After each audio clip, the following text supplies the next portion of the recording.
A very good morning to one and all.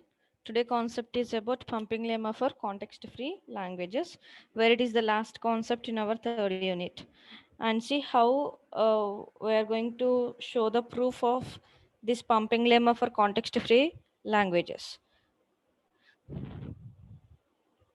And first we are taking an infinite context free language, and then from this infinite context free language we are going to generate an infinite number of strings. That means from this grammar we are getting infinite number of strings. That means the set of strings are to be infinite, right? And that's why we're calling this type of grammar, it is an infinite context free grammar, whereas it can be called it as an infinite context free languages. So initially we're taking an infinite context free language, and then we're showing how to generate an infinite numbers of different strings, right? And here I'm having an example for this. Initially I will explain you with an example, and then I will enter into the proof of the pumping lemma theorem.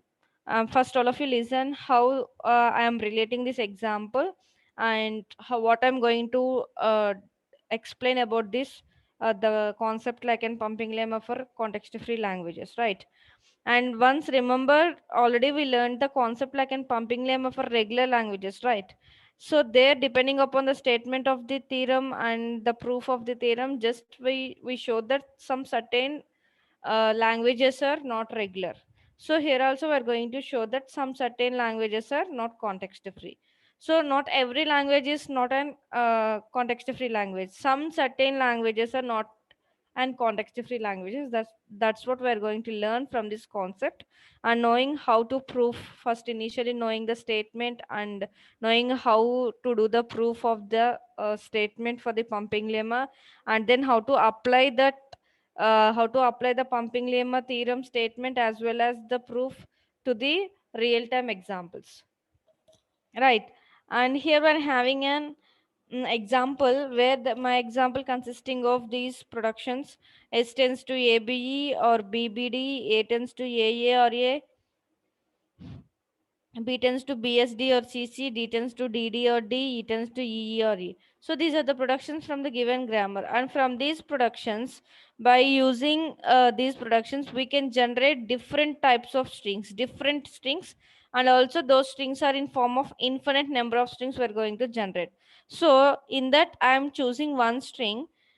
Just I'm proving I am deriving one string just from starting with the starting symbol, and from the starting symbol itself I'm getting the string like this. So here in a derivation of a long enough strings, this is long enough string, we can call it as an long enough strings, variables are repeated. See, A is repeated, B is repeated, C is repeated, D is repeated, and E is repeated, right? So what we are going to prove, what we are going to show from the given grammar means we're deriving, just we're showing the derivation for a long enough string and where variables are repeated here. And the possible derivation from the given question, from the given grammar is starting with the starting symbol of S. I choose this rule, and by using this rule, by making the substitutions of each and every variable, the possibilities, and choosing an appropriate rules and doing an substitutions, finally I get an string like this: AA, BB, CC, DD, EE. That means A's are repeated, B's are repeated, C's are repeated, D's are repeated, and E's are repeated. This is the possible derivation. This is an possible derivation. Now, how to draw the derivation tree? And the derivation tree for this AA, BB, CC, DD, EE is like this. I think you all know how to draw the derivation tree in the concept of derivation trees and in the concept of leftmost derivation and rightmost derivation.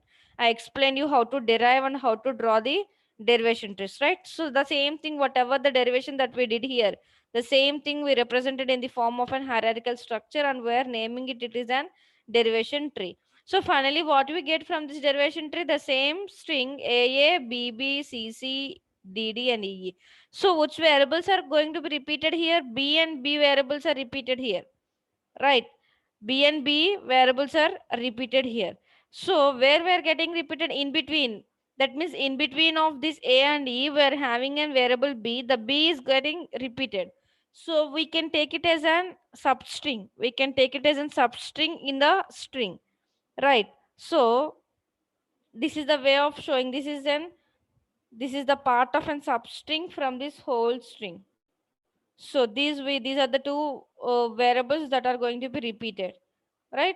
So now I cut the substring like this. I cut a substring like this. This is in first part and this is in second part, and this is in first part. And from where we get this, where B tends to BSD and again S tends to BBDD, right? S tends to BBDD. And in the place of D, as from the given rules, we only taking BB B, D, D. In the place of D, we substitute D, right? So only where yielding and string, it is in substring, yielding and substring from the B. This B yields this substring. B yields this substring. And now what the next is? The remaining, other than the B, what you are having? S with A and S with E, right? So from S, what we are going to generate? A, B, E, E. So S is yielding AABEE, right? S is yielding this rule. From which production we get this? While using the production like an S tends to ABE, in the place of this B, if you put AB, in the place of this A, if you put small a, in the place of this E, if you put EE, in the place of this E, if you put E, then finally you are getting this substring, not in string, it is in substring. That's why we are doing a partition, just we're showing the substring derivation trees, not for whole string, only for the substring derivation we are showing these tree structures. So S yields AABGG, in the last B yields BBBDD, now S yields AABGG. Now this B yields CC. And everything we get all these three from the derivation tree itself. This is one part, this is second part, and this is another part. Right? Part 1, part 2, and part 3. Three parts.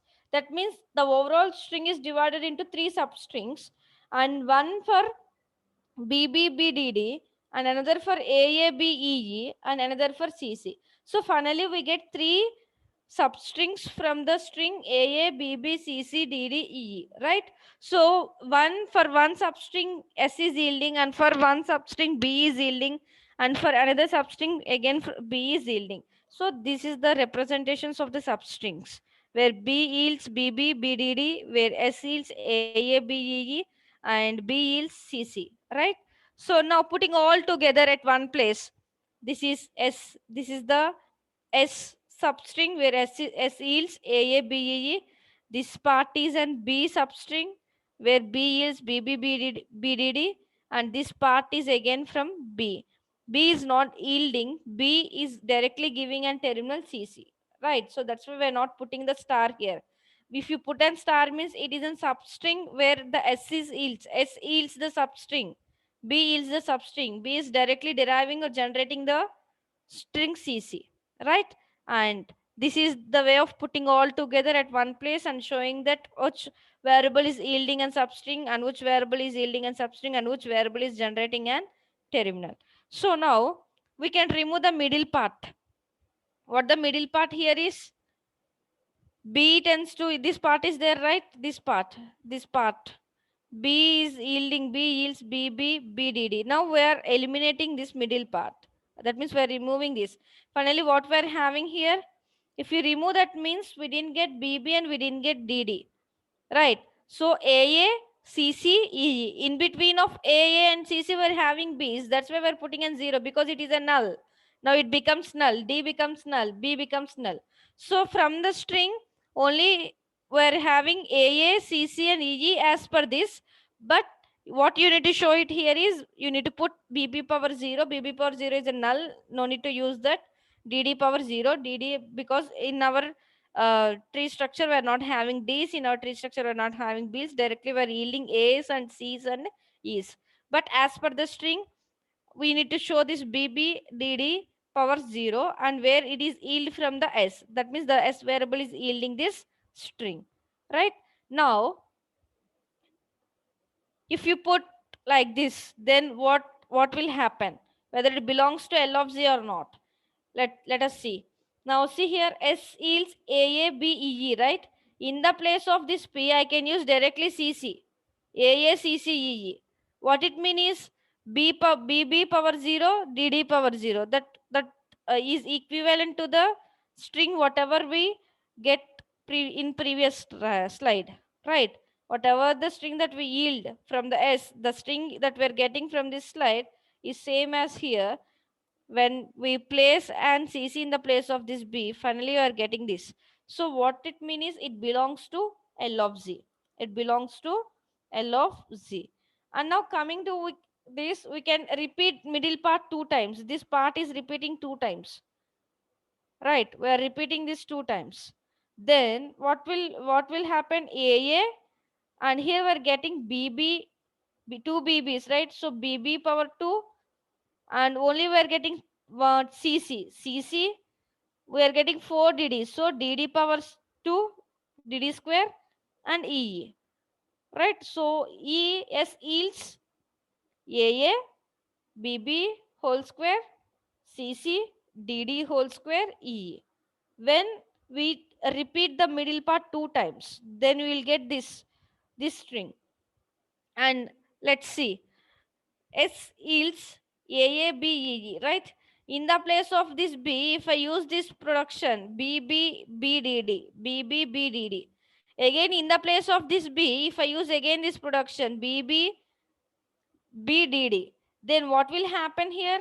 In the place of this B, if I use CC, then what I'm getting? 4 B's, 4 D's, 2 A's, 4 B's, 4 2 C's, 4 D's, and 2 E's. Finally, it can be represented as AA, BB power BB square, B, DD square, EG. So again, it also belongs to L of Z. And now we are repeating the middle part three times. Initially, we didn't use the middle part. We remove the middle part. And next step is we use two times the middle part. And now it is, we are repeated the middle part three times. Then what will happen if we repeated the middle part three times? Means 1, 2, 3, 4, 5, 6. Right? D's. Again, only 2 A's, 6 B's, 2 C's. Here 1, 2, 3, 4, 5, 6. 6 C's and 2 E's. Then how it can be written as AA, BB whole power cube, CC, DD whole power cube, and EE. That can be written as like this. So from where we are getting? From the starting symbol of the given grammar S. So S is yielding this. Right.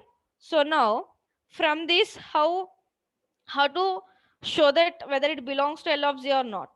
Again, in the place of this B, if I put BBBDD, in the place of this B, if I put BBBDD, again in the place of this B, if I put BBBDD, now putting CC in the place of B, finally I am getting AA, BB whole cube, CC, DD whole cube, EE. So finally it also belongs to L of Z. Starting with 0, starting with 1, starting with 2, and starting with 3. So repeating repeating more than one time. So this is also a substring that was yielding from the starting symbol S. So this belongs to L of Z. Now, we're repeating the middle part I times. Then what will, how the string will be written as? S is yielding AA, where only we're repeating where the pumping is going on, only at B's and only at D's, right? So if you want to repeat the middle part I times, means at that at the place of B's and at the place of D's, just you put the power of I. The power of I defines the condition whether it is greater than or equal to 0, less than or equal to 0. So that's why we put like this: S yields AA, BB power I, CC, DD power I, EE. Right? So, and how we are having in condition, this is belongs to L of Z, and for any I is greater than or equal to 0, that means the value of I should start from 0, 1, 2, 3, and so on. So finally what we are showing, that what we showed here, the is yields the string that is belongs to the L of Z, that is that belongs, that accepts the language from the given grammar, right? So now And this is up to the part of knowing the condition of the I, where the I is less than or equal to 0 or I is greater than or equal to 0.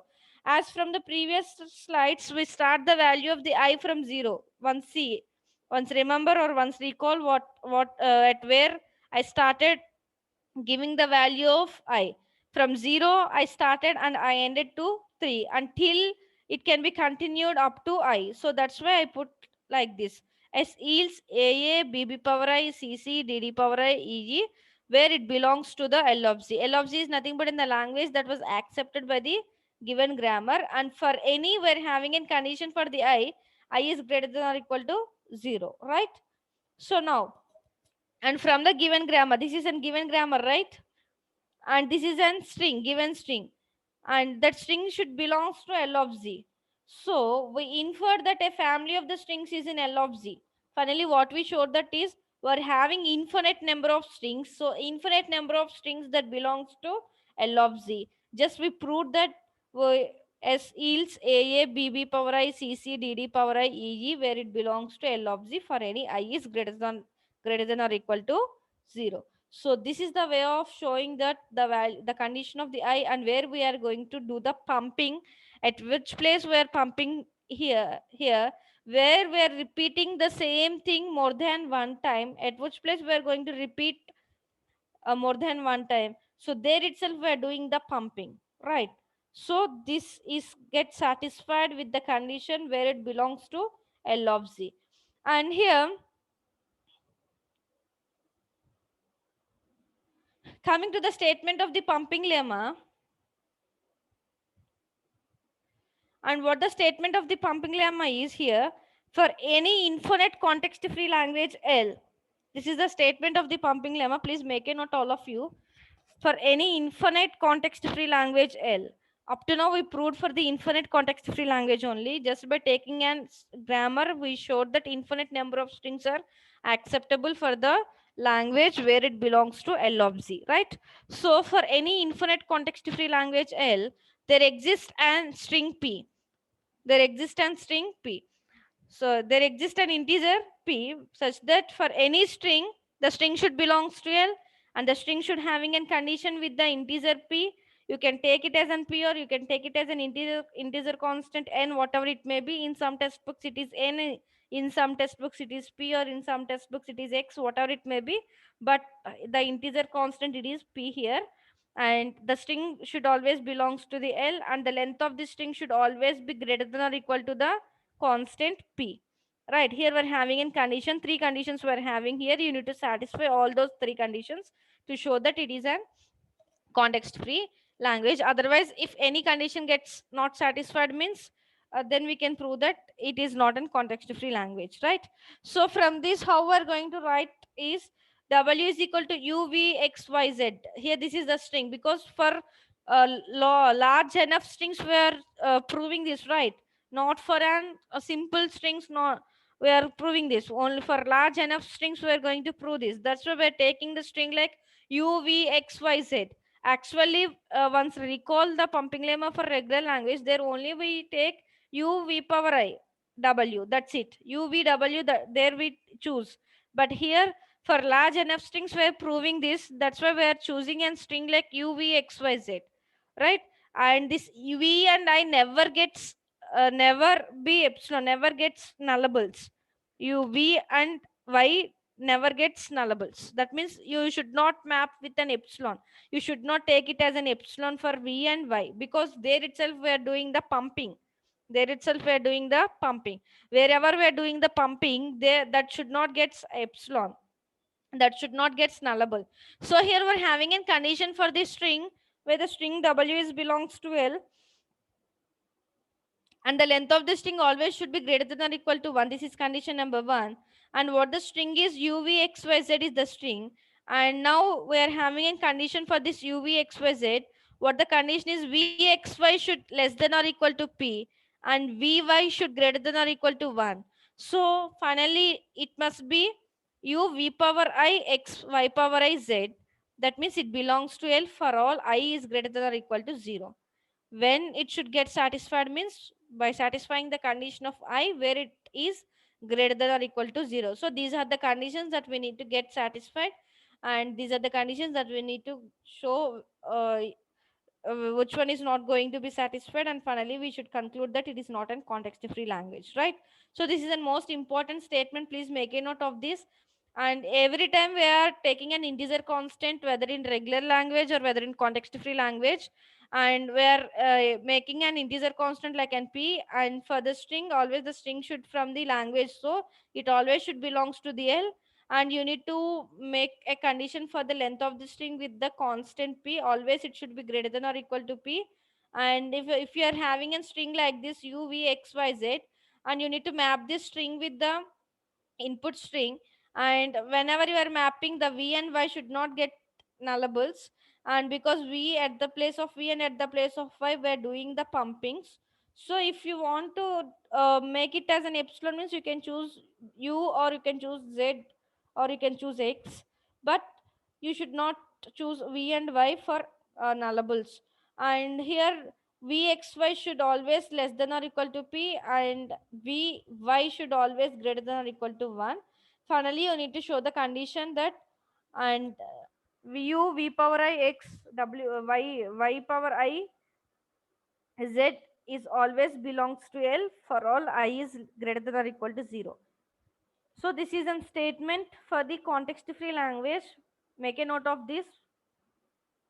And what the applications of the pumping lemma here is, and non-context free languages are like a power n, b power n, c power n, where n is greater than or equal to 0.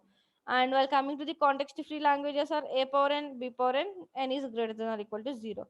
See what's the difference between these two? Non-context free languages means taking a large enough length of the strings and showing that whether it is an context free or not. And context free languages means only choosing an simple length of the string, simple strings, for making it as a context free. And just see what the theorem is. The language L is equal to a power n, b power n, c power n. For the n, we're having in conditions. If here we're having an n as per the given language, but you need to relate it with an p, because from the statement we're taking an integer constant p, right? So you need to map this n with an p. And here what you need to show that is not context free. For only showing that is not context free, we are going to choose the pumping lemmas. To show that the context free grammars, it is not necessity for choosing the pumping lemma theorems, right? So here what I need to show is, I need to show that it is not in context free. So I am choosing the language L is equal to a power n, b power n, c power n, where n is greater than or equal to 0. And here I'm having a proof for this. What the proof is, using the pumping lemma for context free languages. First, initially I'm taking the language L, and initially I need to make an assumption that that is assumption for contradiction, that always the L is context free. That is the step number 1. We need to contradict that L is context free, then you need to start that to prove L is not an context free, right? And here L is context free and also an infinite. We can apply the pumping lemma like this for the given language. My language is L is equal to a power n, b power n, c power n, and the condition for the n is greater than or equal to 0. So step number 1, I make a contradiction that L is context free. Then I need to start now. And let p be the critical length of the pumping lemma, because from the statement of the pumping lemma here, there I am having an integer p, right? So I am choosing an p. So choosing an p, to relate it to the statement of my pumping lemma theorem, initially I need to pick any string like an w, and the w should belongs to the L, and the length of the w should always be greater than or equal to p. And then I need to pick an string for uh, mapping with u v w x y z, right?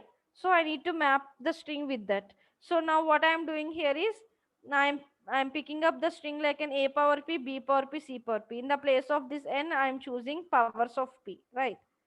And now a power p, b power p, c power p, right? For pumping lemma, we need to write w is equal to u v x y z.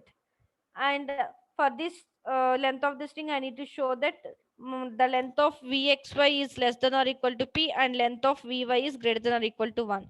So I'm going to prove this, I'm going to show this. and my input is a power p, b power p, c power p, right? So I need to map this with this u, v, x, y, z. I need to show the conditions.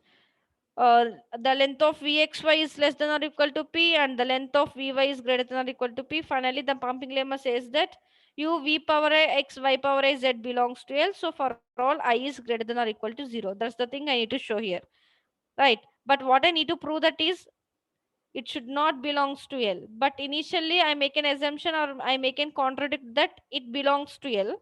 Finally, I am showing that it does not belongs to L. That's the thing I am proving here, right? So now I am examining all the possible locations of the strings of vxy in W.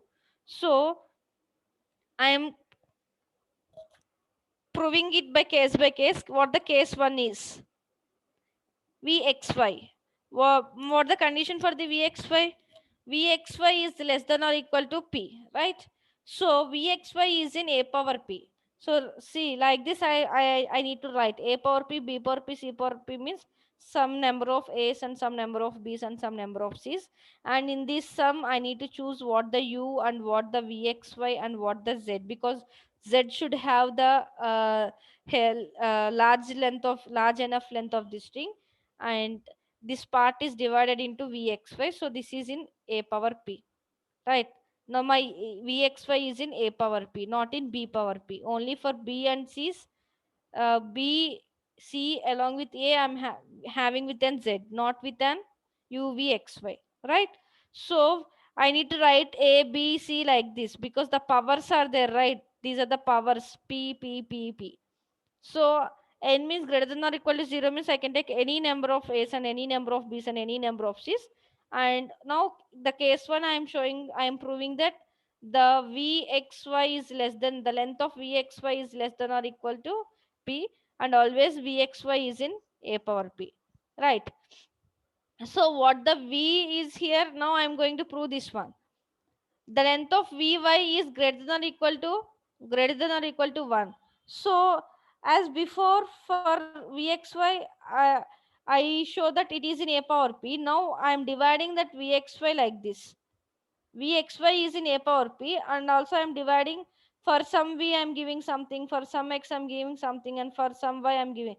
Totally I am showing that it is in a power p, right? Totally I am showing the vxy is in a power p, right? So for v it is some a power k, k1. For y it is some a power k2. So the power should be added, k1 plus k2 is greater than or equal to 1. That is k1 plus k2, the powers, that is 2k2, the power should be 2, the 2 is greater than or equal to 1. So it is correct. And same the thing, now powers are getting to be added, right? So p plus k1 plus k2, that means when I'm giving 2 to the powers of v and y, and it becomes like this, it becomes like this. Before it is only 1, the powers is 1, so that's why I use only k1 k2, and now the powers become 2, so it is p plus k1 plus k2, right? So for pumping lemma here, u v square x y square z belongs to L. That means k1 plus k2 is greater than or equal to 1, but the u should be a power p plus k1 plus k2, right? This is v square and this is y square, put aside. And what the z is, what the z is both having b's and c's, so b power p and c power p.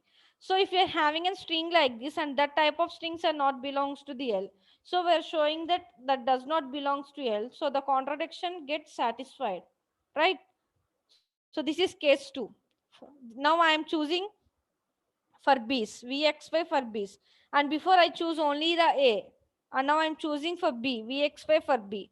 So the similar as to case 1, and the vxy is now in c. This is also similar to case 1, the condition gets satisfied. Now both the vxy overlaps with a and b like this, a and b overlapping a and b. Now here I'm having some sub cases when it overlaps. What the subcase means? When the V contains only A or Y contains only B, then what you are getting is A power K plus K1 and Y is equal to V is equal to A power K1 and Y is equal to P power K1. That means here also we are getting the condition satisfied. And or else it is up to P plus K1 and it is up to P plus K2. P plus K1 plus P plus K2 plus P. Then finally again it is not belongs to L. Right. So that means the contradiction gets satisfied that initially we make a contradiction, it belongs to L. Finally, we are showing that it does not belongs to L. So what the subcase do? If V contains A and B, Y contains only B. V is having both A and B, but Y is having only B. Then it should be written as A K1 B K2 and Y is B K3. Then the K1 and K2s are greater than or equal to. Just it is an assumption that we are making here. But K1 P plus K1 plus P plus K2 plus P plus K3 plus P. Then finally it becomes like this. And see P K2 K1 plus P K. Again that does not belongs to the language L. Right.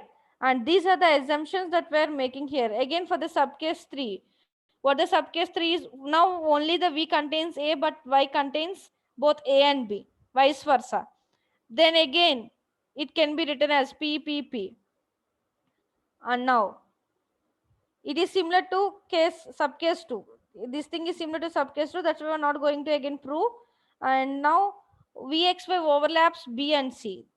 There in case 4 it overlaps A and B. Now in case 5 it overlaps B and C. Again it is similar to case 4, right? So when it overlaps A, B and C means it is impossible to prove that the length of Vxy is less than or equal to P. So finally in all cases we obtain a contradiction, and therefore the original assumption that whatever we made, that is L is equal to A power n, B power n, C power n, where n is greater than or equal to 0 is context free, must be wrong. Therefore the conclusion is it is not an context free language. Right. This is the way of proving the theorem, proving the context free language, pumping lemma for context free language, just by making some assumptions, just by making doing some proofs by case. And initially you need to show that whether the case 1 is going to be whether in case 1 we are showing that it belongs to L, and whether in case 2 you are showing that it does not belong to L. It is enough to prove for choosing of any one case. You need to prove by applying all the cases. If you show that by proving with case 1 it is enough, then finally you can make a conclusion that the given language is not in context free, right? And just for understanding purpose, I make you to understand all the cases, and I make you to understand how to obtain the subcases from the case, and how to show that it does not belongs to given language. Right. I think you all understand the today's concept. The today's concept is a most important concept. With the example, let's start up the concept to show that the given grammar is not is having an infinite number of strings. And by showing how to prove how to get how where we are getting and pumping, and for showing that I make an example, I take an example, and with the example I make you to understand where we are doing the pumping. Wherever we are repeating more than one time, at that place it should be pumped out. So for that we need to give the condition. So the condition is given, and with the example I show you that one, and then I explain you the statement of this pumping lemma theorem, and with the three most important conditions. And whenever you satisfy the three most important conditions, then automatically the given language gets context free, otherwise it is not a context free language. Initially, by proving that whether it is a context free language or not, first the assumption, the contradict that you need to made is it is an context free. That's the thing you need to start with. First you need to make an assumption that it is in context free, the L is in context free. Then you need to start by proving one by one, and you need to start accepting the conditions of the pumping lemma one by one. And at last of the condition for I, there you can show that it does not belongs to L, and finally you can conclude that the L is not an context free. Right. Is it clear, all of you?